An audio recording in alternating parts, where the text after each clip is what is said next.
बिस्मिल्लाहिर्रहमानिर्रहीम। अस्सलाम वालेकुम नाज़रीन, आप यूट्यूब चैनल देख रहे हैं। मैं इमरान खान हूँ। एक वज़ीर आला है, वो लेकर जाता है हाई कोर्ट का ऑर्डर, यानी इस्लामाबाद हाई कोर्ट का ऑर्डर उसके पास है कि जाओ जाकर जेल में मुलाकात कर लो। वो जाता है जेल में इमरान खान से मुलाकात करने के लिए, सुहेल अफरीदी, और उसे रोक लिया जाता है, मुलाकात नहीं करने दी जाती। वो वहां सड़क पे बैठ जाता है, उसके साथ और लोग भी बैठ जाते हैं। अब वहां पे 100-150 बंदा मौजूद है, वज़ीर आला सड़क पे बैठा हुआ है। ये 4.5 करोड़ लोगों का नुमाइंदा है और सड़क पे बैठा हुआ इसलिए कि भाई एस्टेब्लिशमेंट नहीं चाहती कि इसकी मुलाकात हो इमरान खान से, और अदालती ऑर्डर के तहत तो बिल्कुल नहीं। उसके बाद अदालती ऑर्डर है, अदालती अहकामात उसके बाद मौजूद हैं, और सुपरिटेंडेंट जेल जाके अदालत में क्या बताता है आज के दिन? वो जाकर जज को ये बताता है, जनाब हमारे तक तो ये पहुंचते ही नहीं है, जो हमारे तक पहुंचते हैं हम उनकी मुलाकात करवा देते हैं। कैसी डिटाई और बेशर्मी है भाई। बाहर कौन खड़ा हुआ? पुलिस खड़ी हुई है। पुलिस किसी को जाने देगी तो कोई दरवाजे तक पहुंचेगा ना। जेल के दरवाजे तक 4-4 नाके लगाए होते हैं, किसी को भी जेल के दरवाजे तक पहुंचने नहीं दिया जाता। मुलाकातें सिर्फ इस बहाने होती हैं कि इमरान खान साहब का तोशाखाना 2 का केस चल रहा है। अगर वो ना चल रहा होता तो एक भी मुलाकात ना होती। 7 महीनों से इमरान खान साहब की कोई मुलाकात नहीं करवाई गई। इमरान खान साहब के बकौल गुज़िश्ता 9-10 महीनों में उनकी बेटों से उनकी एक ही बात करवाई गई है, एक ही मरतबा, वो भी 3-3 मिनट की, और उसके अंदर भी वो कह रहे थे जी प्रॉब्लम्स थी। अब मामला ये है कि वज़ीर आला वहां पे आके बैठा हुआ है और वो ये कहता है जी मेरे लीडर से मुलाकात करवाओ, और लीडर से मुलाकात करवाई नहीं जा रही वज़ीर आला की। उसके बाद वो उठता और वापस चला जाता है, लेकिन उसने कुछ बातें कही हैं। देखें उसके बाद रास्ते कौन से रह गए। पहले तो वज़ीर आला को सुन लेना कि उसने क्या कहा। वो ये कहता है वज़ीर आला कि मेरी मुलाकात नहीं करवाई जाती तब तक मामला आगे नहीं बढ़ेगा। अगर अदालतें इसी तरह काम करती हैं तो फिर अवाम का अदलिया पर एतमाद कैसे बहाल रहेगा? जब तक इमरान खान से मुलाकात नहीं करवाई जाती मैं किसी मीटिंग में शिरकत नहीं करूंगा और ना ही काबीना तश्कील दूंगा। मैं धरना जारी रखूंगा और अगली बार सबको पता चलेगा कि असल धरना किसे कहते हैं। अगर अदालतें अवाम की आवाज नहीं सुन रही तो अब फैसला अवाम ही करेगी। लेकिन 2 रास्ते हैं अब सुहेल अफरीदी के पास इमरान खान से मुलाकात करने के लिए, क्योंकि एस्टेब्लिशमेंट ये चाहती है कि हमारे दरवाजे पे आओ, हम करवाते हैं मुलाकात। ये जज क्या बेचते हैं, जजों की क्या औकात है? जज अगर आपको फैसला लिखकर भी देंगे तो हम पुलिस के जरिए से आपकी मुलाकात रुकवा देंगे, और अगर पुलिस आपको रास्ता भी दे देगी तो हम जेल में आपकी मुलाकात होने नहीं देंगे। तो एस्टेब्लिशमेंट की यह ख्वाहिश है कि अगर मुलाकात करनी है जिसने भी, वो पहले हमारे पास आए, हमसे बात करे, फिर हम बताते हैं कि इमरान खान से जाकर क्या बात करनी है, फिर जाके मुलाकात कर लें, जैसे बहुत सारे लोग करते भी है ना मुलाकात। लेकिन यहां पे अब 2 रास्ते हैं सुहेल अफरीदी के पास।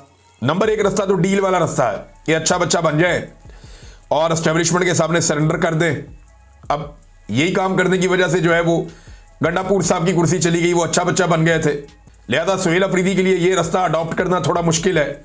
दूसरा रास्ता ये है कि एहतजाज और अवामी ताकत का रास्ता, कि जनाब अब कोई रास्ता बाकी नहीं है। अदालतें ऑर्डर देती हैं, उनके ऊपर अमल दरामद नहीं होता, ना पुलिस ऑर्डर को मानती है, ना जेल का जो अमला है वो ऑर्डर को मानता है।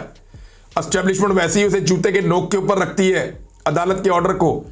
लिहाजा छोड़ो अदालत के ऑर्डर को, अपना अवामी ताकत या पुरअमन एहतजाज के जरिए से कोई रास्ता निकालते हैं और प्रेशर बढ़ा के मुलाकात करते हैं। तो दूसरा रास्ता तो अब सुहेल अफरीदी के पास ये है। अब देखना यह है कि उन 2 रास्तों में से वो कौन सा रास्ता चुनते हैं। एक और चीज नाजरीन, ये जो टिकटॉक और हुकूमत है ना, ये अपने दादा के नक्शे कदम पे चल रहे हैं। दादा मैंने कहा तो याद रखिए कि दादा जो थे, सियासी दादा, वो जनरल ज़ियाउल हक थे मरियम नवाज के। क्योंकि पीपल्स पार्टी भी ये कहती रही और बहुत सारे ये लोग कहते रहे हैं, बल्कि मियाँ साहब खुद इसको बड़े फख्र समझते हैं कि इनके जो रूहानी वालिद हैं वो जनरल ज़ियाउल हक हैं, और जनरल ज़ियाउल हक ने ही इनको वो सियासत सिखाई है जो ये अब तक करते चले आए हैं। अब इंटरेस्टिंग बात ये है कि ज़ियाउल हक ने एक पाबंदी लगाई थी, और वो पाबंदी ये थी कि कैदी जो है वो सियासत नहीं कर सकते या सियासत पे गुफ्तगू नहीं कर सकते।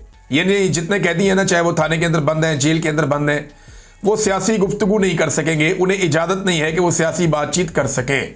ये ज़ियाउल हक ने एक पाबंदी लगाई हुई थी, क्योंकि ज़ियाउल हक अपने सियासी मुखालिफिन को डालता था जेल में, और उसने एक पाबंदी लगा दी कि जनाब जेल के अंदर जितने भी बंदे हैं वो सियासी गुफ्तगू नहीं कर सकते, ना लिख सकते हैं, ना बोल सकते हैं, ना कोई पैगाम दे सकते हैं। ये पाबंदी, सियासी बातचीत वो लोग नहीं कर सकते, ये पाबंदी ज़ियाउल हक ने लगाई थी। अच्छा, ये जो पाबंदी थी, ये इसकी शिक 265, ये 265 जो है इसके खिलाफ अदालत में चले गए थे पाकिस्तान तहरीक इंसाफ के लोग, और सरदार एजाज इसहाक खान साहब ने यह फैसला किया था कि पाबंदी नहीं रहेगी।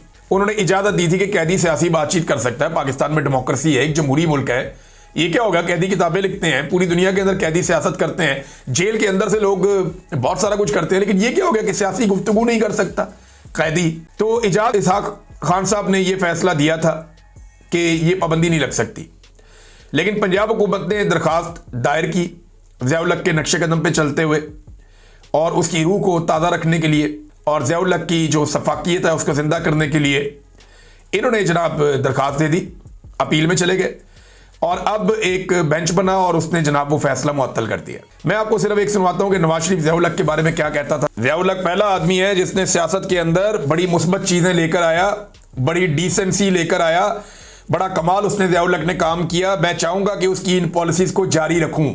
ये नवाज शरीफ है, पहला आदमी ज़िया-उल हक को करार दिया, भुट्टो को भी नहीं, लियाकत अली खान को भी नहीं, फातिमा जिन्ना को भी नहीं, कायदे आजम को भी नहीं, लेकिन कैसे जूते पॉलिश करते थे कि मरे हुए डिक्टेटर के भी जूते पॉलिश कर रहे थे।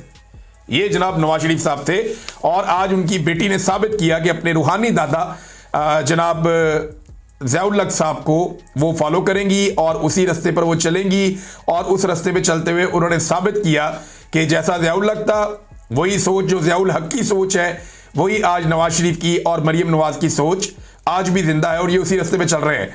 नाज़रीन, तारक फजल चौधरी साहब जो हैं वो अपने उस मौक़िफ़ के ऊपर डट गए हैं और उन्होंने कहा जी बिल्कुल करें, पाकिस्तान तहरीक इंसाफ दरख्वास्त दे, उन्हें संजीदगी पता चल जाएगी इस ऑफर की। हम इमरान खान को बनी गाला शिफ्ट करना चाहते हैं, तहरीक इंसाफ अगर इस हवाले से दरख्वास्त दे तो उनको पता चलेगा कि हम कितने संजीदा हैं। लेकिन दूसरी जानिब हामिद खान साहब ने इसका जवाब दिया है और हामिद खान साहब ने जब उनसे सवाल किया गया, अम्माद अहमद साहब ने सवाल किया कि क्या पीटीआई इमरान खान की बनी गाला मुंतकली की कोई दरख्वास्त देगी, उन्होंने कहा हरगिज़ नहीं, हमें किसी को कोई दरख्वास्त देने की ज़रूरत ही नहीं है क्योंकि उनको जेल के अंदर गैर कानूनी कैद में रखा गया है। चाहे उनको बनी गाला ले भी जाएं तब भी वो गैर कानूनी कैद में होंगे। तो एक आदमी गैर कानूनी कैद में है तो उसकी मुंतकली की हम दरख्वास्त क्यों दें।